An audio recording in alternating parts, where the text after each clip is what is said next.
Cinema பிரபலங்கள், அரசியல் தலைவர்கள், கிரிக்கெட் வீரர்கள் என பலருடைய வாழ்க்கை வரலாற்று படங்கள் எடுக்கப்பட்டு வருகிறது. அந்த வரிசையில் அரசியலில் ஆந்திர முதலமைச்சர் ஜெகன் மோகன் ரெட்டியின் வாழ்க்கை வரலாற்று படமும் எடுக்கப்பட்டது. யாத்ரா 2 என்ற பெயரில் எடுக்கப்பட்டது. அதில் ஜீவா நடித்திருந்தார். அதனைத் தொடர்ந்து தமிழக பாஜக தலைவர் அண்ணாமலையுடைய வாழ்க்கை வரலாற்று படம் எடுக்கப்பட உள்ளதாக தகவல்கள் வெளியாகி இருக்கிறது.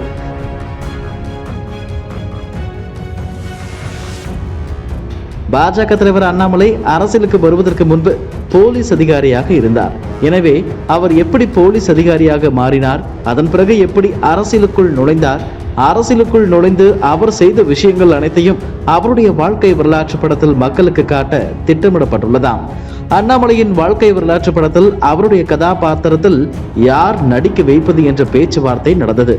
இதில் நடிகர் விஷால் நடிக்க அதிக வாய்ப்புள்ளதாக கூறப்படுகிறது. இதற்கான பேச்சுவார்த்தை எல்லாம் நடைபெற்று வந்த நிலையில் விஷால் கிட்டத்தட்ட படத்தில் நடிப்பது உறுதியாகிவிட்டதாம். இந்த படத்தை பெரிய தயாரிப்பு நிறுவனம் தான் தயாரிக்கவும் இருக்கிறதாம். இந்த தகவலை பிரபல யூடியூப் சேனல் தெரிவித்துள்ளது. மேலும் நடிகர் விஷால் கடந்த சில நாட்களுக்கு முன்பு, நான் அரசியலுக்கு வருவது உறுதி, மற்றவர்களைப் போல இப்போது வருகிறேன், அப்போது வருகிறேன் என்று சொல்ல மாட்டேன், கண்டிப்பாக வரும் 2026ஆம் ஆண்டு அரசியலுக்கு வருவேன் என்று கூறியிருந்தார்.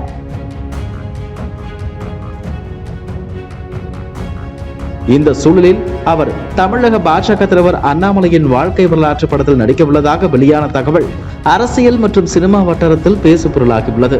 விஷால் கடைசியாக மார்க் ஆண்டனி படத்தின் மிகப்பெரிய வெற்றியை தொடர்ந்து ஹரி இயக்கத்தில் ரத்னம் என்கிற திரைப்படத்தில் நடித்திருந்தார். இந்த திரைப்படம் கடந்த ஏப்ரல் 26ஆம் தேதி திரையரங்குகளில் வெளியான நிலையில் படம் எதிர்பார்த்த அளவிற்கு பெரிய அளவில் விமர்சனங்களையும் வசூலையும் பெறவில்லை என்பது குறிப்பிடத்தக்கது.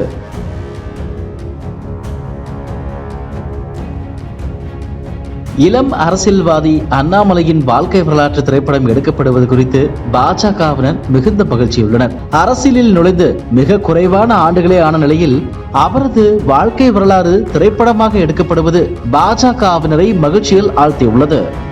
இதுபோன்ற செய்திகளை மேலும் தெரிந்து கொள்ள எங்களது யூடியூப், Facebook மற்றும் Twitter ஆப்களை சப்ஸ்கிரைப் செய்யவும்.